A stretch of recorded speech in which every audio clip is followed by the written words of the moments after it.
ছাত্র জনতার গণ অভ্যুত্থানে সরকার পতনের পর দেশের বিভিন্ন থানা ফাঁড়িতে আক্রমণ চালিয়ে বিপুল অস্ত্র লুট করে দুর্বৃত্তরা। লুণ্ঠিত এসব অস্ত্রের বেশিরভাগ উদ্ধার হলেও এখনও বেহাত প্রায় 2000 আগ্নেয়াস্ত্র, যা আইন শৃঙ্খলা বাহিনীর মাথা ব্যথার কারণ হয়ে দাঁড়িয়েছে। কারণ লুটের অস্ত্র চলে গেছে পেশাদার অপরাধীদের হাতে। দেশের বিভিন্ন এলাকায় তৈরি হয়েছে অস্ত্রভিত্তিক গ্যাং। বিশেষ করে দক্ষিণ পশ্চিমাঞ্চলে লুণ্ঠিত অস্ত্রের ব্যবহার হচ্ছে বেশি। কিছু অস্ত্র চলে গেছে সুন্দরবন অঞ্চলের দস্যুদের হাতেও। বেহাত অস্ত্র ব্যাপক উদ্বেগ উৎকণ্ঠা তৈরি করেছে। Introducing High Class by Akij Port. সম্প্রতি পুলিশ সদর দপ্তরে এক সভায় বলা হয়, বিভিন্ন থানা ফাঁড়ি থেকে লুট হওয়া 450টি পিস্তল, লাখ লাখ গুলি এখনো উদ্ধার করা যায়নি। কিছুদিন আগে নোয়াখালী থেকে কিছু অস্ত্র উদ্ধার হয়েছে। এলাকা ভিত্তিক কিশোর গ্যাং সহ অপরাধীদের যেসব গ্যাং আছে তাদের কাছে এসব অস্ত্র থাকতে পারে।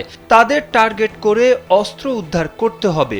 অভিযানের ব্যাপ্তি ঘটলে সাধারণ কেউ লুট করা অস্ত্র রাখার সাহস পাবে না। তাছাড়া গ্যাংগুলো এসব অস্ত্র অপরাধমূলক কর্মকাণ্ডে ব্যবহার করবে এবং পরে বিক্রির চেষ্টা করবে। পুলিশকে কৌশলে সেগুলোকে উদ্ধার করতে হবে।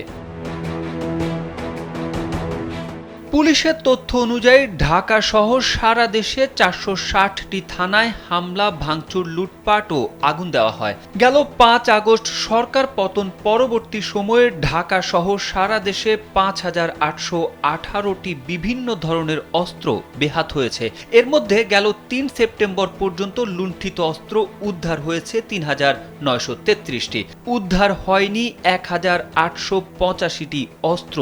উদ্ধার না হওয়া এসব অস্ত্রের মধ্যে রয়েছে 296টি চায়না রাইফেল, 8টি বিডি রাইফেল, চায়না এসএমজি 60টি, এলএমজি 11টি, চায়না পিস্তল 54টি, 9 বোরের পিস্তল 653টি, এসএমজি একটি, 12 বোরের শর্ট গান 653টি, সিঙ্গেল গ্যাস গান 117টি, 38 মিমি টিয়ার গ্যাস লঞ্চার 5টি ও সিগন্যাল পিস্তল 2টি।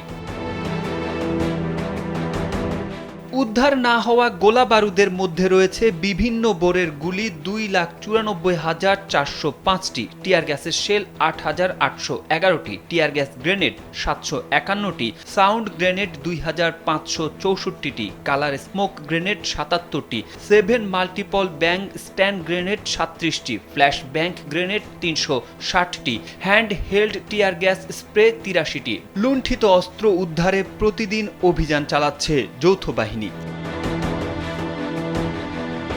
পুলিশের অতিরিক্ত মহাপরিদর্শক ক্রাইম আকরাম হোসেন কালবেলাকে বলেন, বিভিন্ন সূত্র ও গোয়েন্দা অনুসন্ধানে পাওয়া তথ্য পর্যালোচনা করে দেখা হচ্ছে লুণ্ঠিত কিছু অস্ত্র সুন্দরবন কেন্দ্রিক বা দেশের পশ্চিমাঞ্চলের সন্ত্রাসীদের হাতে চলে গেছে। আন্তঃজেলা পুলিশের সঙ্গে সমন্বয় করে অবৈধ অস্ত্র উদ্ধার এবং অস্ত্রধারীদের গ্রেপ্তারে পুলিশের সব ইউনিটকে নির্দেশ দেওয়া হয়েছে। তারেক আহমেদ, কালবেলা।